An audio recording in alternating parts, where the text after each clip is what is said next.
I really love this trilogy that we've been on about, different people in different places in life that are all fighting for what they want, whether it's in a good way or a bad way, but they're all fighting for what they want and what they believe in. And despite how all of them have grown up, they all have had a really similar fate at the end. I love that we are getting to hold on to the battalion within all of the shows. I think that's what makes it super special. These are the battalions. These are different battalions, but they're different versions of the battalion, and getting to explore that through these characters. When you're thinking about the Knights Templar, you think of the large red cross that they always had on them. We didn't want to get too literal with that, but we did to represent the red.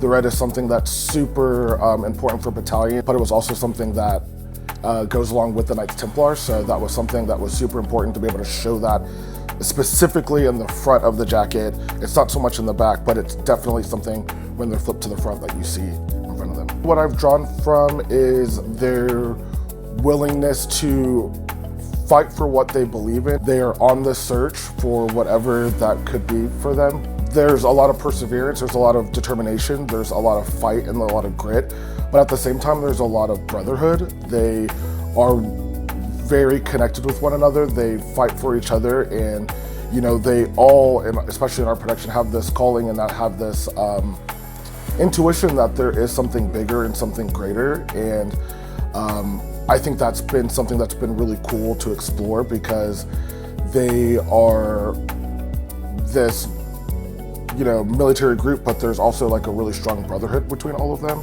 That heart that they had, I think that is something that we tried to show, especially in the show.